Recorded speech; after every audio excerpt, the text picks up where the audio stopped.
Morning YouTube, Bear with BearIndependent.com, the Oso Independiente. Listen, continuity of community. It is something that we have talked about before at this channel, although it's been a while since we've touched on it. And we've had a lot of interest peaking lately with the concept continuity of community. What do I mean about that? What is that? It's probably an alien phrase to most of you.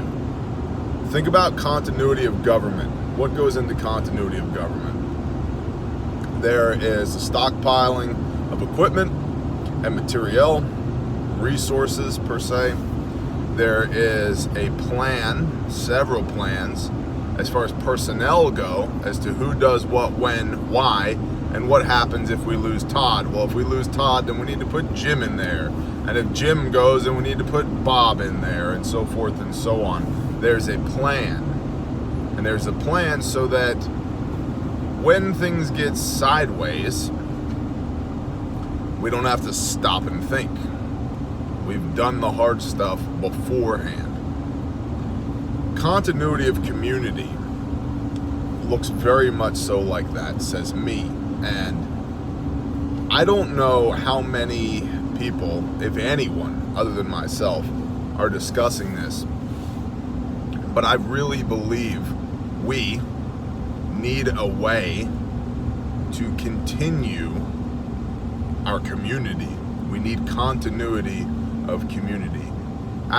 Community is going to be like the only thing, or one of the only things, says me, that is going to enable an individual to survive what is coming. Chaos. No fear-mongering, no doomer porn, but things are gonna get sideways. And when things get sideways, the more people you have on your team to help you, the better off you will be. So, what do we need to maintain community moving forward? And like I said, I've done a series of videos on this. Security, resources, food, shelter, commo, transportation, on and on and on. All these different things that will be required of us in community moving forward. Somebody's got to maintain it. Stand by.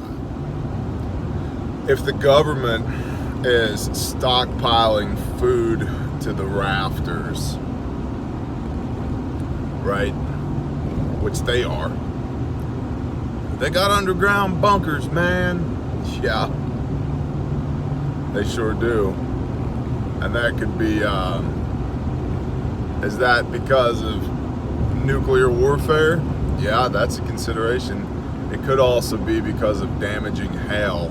Like, had a brother sent me an article recently of a 5-inch diameter hailstone, one of many, from Arkansas. 5 inches. There's students in China getting pummeled by hail. 13 people recently killed in Uganda by hail. The hail came through the roofs of their houses and still hit with enough force to kill the people inside the house, who then took off running outside of the house to get away from the house that was disintegrating, running right into the hailstorm. There's 13 dead, over 100 injured from hail, right? So, continuity of community.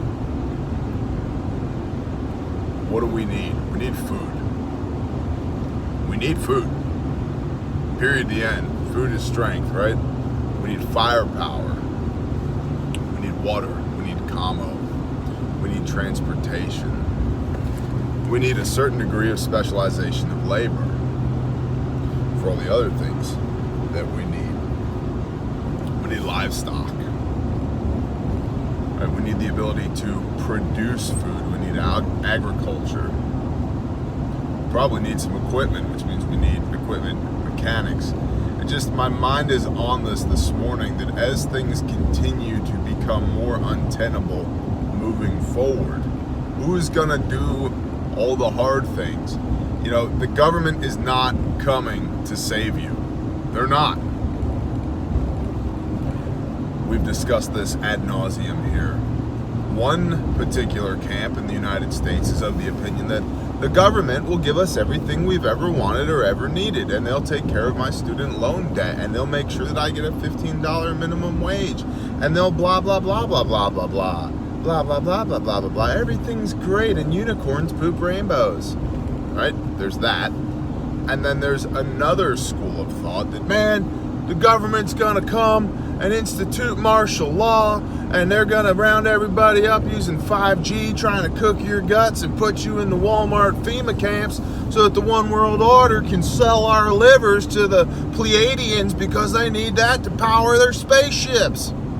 Like, that's not happening either. They're not coming. They're not coming to save you. They're not coming to enslave you. They're not coming. They don't have the bandwidth.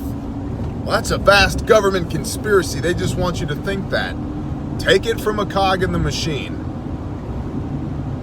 They don't have the bandwidth.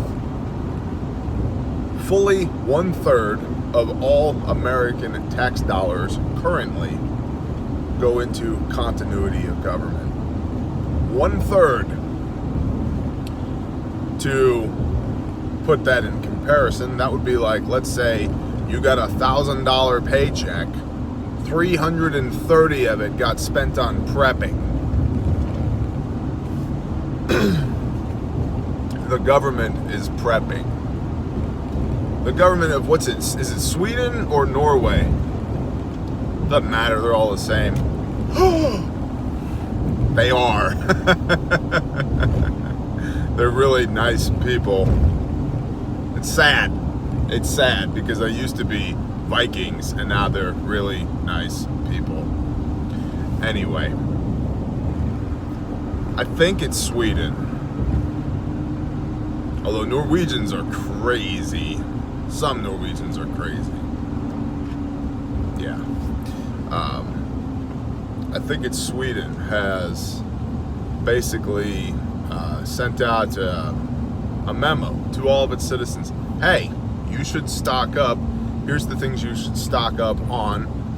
One of the things being iodine tabs to flood your pituitary glands so that you don't become irradiated in the event of nuclear fallout. That was interesting. But, you know, crackers and bread and canned fish and all the stuff that those, you know, Vikings eat have this, right? They're being open and honest about it. Well, more open, more honest about it. Backtracking, our government spends 1/3 of its paycheck on continuity of government. We ought to take preparedness seriously. They do. They probably have better intel than we do, and they're preparing like their lives depend on it. Vast underground cities and roads that run from DC to San Diego completely underground. Super highways and underground fueling stations and semis that never see the light of day. Okay, maybe. Cool. Why would they do such a thing? Probably because situations above ground would become so untenable that it would make sense for them to be located underground. That's a freaky thought. Continuity of community. We're kind of going all over the place here. The government's not coming to save you. So how are you going to save yourself? The answer is you're not, but your team might. Your mag might. Your group might. You guys might save each other if you get together now and do the hard things and actually build a community. Actually really try and be extremely intentional with your time. Really do the hard things. Go help each other out constantly. Stack food. Have weapons and know how to use them. Right? Do all the things. Do all the things that we talk about here. But I think it's time that we begin this conversation again, this continuity of community, because I really feel that things are going to get less ideal, not more ideal, less ideal as time goes on. And I am not trying to scare anybody within the sound of my voice. I am simply trying to encourage y'all to get prepared to the best of your ability. I take it very seriously that there's some 39,000 of you here who pay attention for one reason or another to the things that I have to say. And I try to be a good steward of your attention. I don't ever want to scare anybody. Top 12 reasons that zombies are going to come to your house and rape your dog and eat your kids in SHTF WROL. Now I'm going to make a cool thumbnail of some guy standing in front of a burning city holding an AR with a gas mask on, and then talk to you about how I mounted some solar panels on my Toyota pickup truck. It's like, shut up, dude. Clickbait. Clickbait.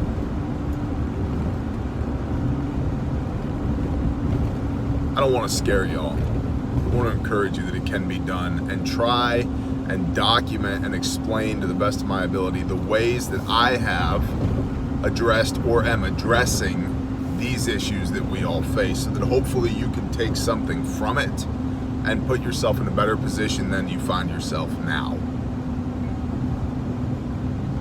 And I think the word community scares a lot of you. I think that the idea of being accountable to somebody else other than yourself is something that most people balk at. Whether they admit it or not, their ego can't handle it, and that's okay. Mine couldn't handle it for a long time either. I don't want somebody else telling me what I can do and can't do. Well, you need to shift your perspective on what a community is. It doesn't work that way. But it's understanding. Anybody who's ever been in the military, everybody who's ever been on a team sports, anybody who's ever been part of a good team at work gets it. It's the team first and then Bob. Not Bob and then the team. There's no Bob without the team. So we take care of the team. We meet the team's needs so that the individual needs are met. And there's this wonderful synthesis that happens between all the individuals when all these individuals come together and form a cohesive unit. It becomes its own organism. You know, it's like when you've worked with guys for so long that you don't need to talk. I can tell just from your body language what you're about to do. I can tell just from the way that you're standing how things are about to go. Just the vibes that you put off, whether or not I need to be more switched on or less switched on. Like, that's team. That's community. That's what we should be building. We should all be building it towards a common goal of self-sustaining rugged individualism within the context of community going forward. Right? Independence. Maintain your independence from the system, because the system is going to hell in a handbasket. It's falling apart, man. And if we know it's falling apart, eyes wide open, no fear, what can we do about it? Stack your food to the rafters. Make your good friends your best friends. Find like-minded people. Well, there's nobody in Albuquerque. Well, then maybe you shouldn't be in Albuquerque. Well, how do I don't know. Community pages at Patreon are a great place to bump into like-minded people. This is a fact. I've met several of them there. Right? Praise the Father for the Arkansas Preparedness Network that fosters meetups of people in Arkansas for preparedness. That's awesome. I wish that there was more of that elsewhere. The Viking network from Viking Preparedness is like-minded people trying to meet up and do the things. Bear Nation, we go and bless people we've never met before. That's how we build context. We do missions together. Right? There's people out there, but you got to get outside of your comfort zone. Comfort kills. If you're comfortable, you're only one step away from dead. That's no good. No way, no. So yeah, build teams, stack your food to the rafters, zero your damn rifle. Yes, zero your rifle. Know how to use it. Get your medical squared away. Get your commo squared away. Get your transpo squared away. Do all the things, right?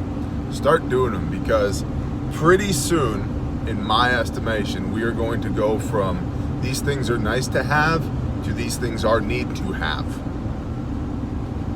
And I would truthfully hate it for you if you find yourself in a need to have situation without the tools, the equipment, the experience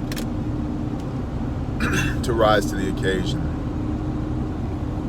And a big part of that, maybe the biggest part of that, outside of knowing who your father is and knowing his son, is continuity of community. I want as few speed bumps as possible on this road of life. And if I can mitigate as many of those speed bumps as possible by doing hard things now, by building context with people now, by learning, by training, by sacrificing now, making sure that the group is strong so that the individuals can be strong,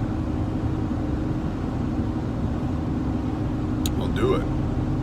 I would encourage you to do the same, and I would ask you to please put your comments down here. Do you want to hear more about continuity of community? If so, just say yeah. Yes, I want to know more. What aspects of continuity of community are you interested in talking about? I'd encourage you, if you're here and you want to be, please make sure you're subscribed. Please ring the bell. The YouTube algorithm hates our guts right now. We don't precisely love them back. And it grates on my soul more and more every day to try and maintain a YouTube presence. So, if you want to be here, please subscribe. Please click the bell so you'll get notifications. Please tune in for Tactical Tuesdays, 7 p.m. Central, question and answer. And please consider Patreon. It's $1 a month cover charge. Click the baby bear at the end of the video. The $1 a month is just the cover charge to keep the riffraff and the trash talkers in the comments out. And it's night and day between YouTube and Patreon. I can say and do whatever I want to say and do over there with zero censorship. So thank you everybody for being here, and I appreciate you. Fight the good fight. Get ready. I don't know what it is, but it's coming. Shalom.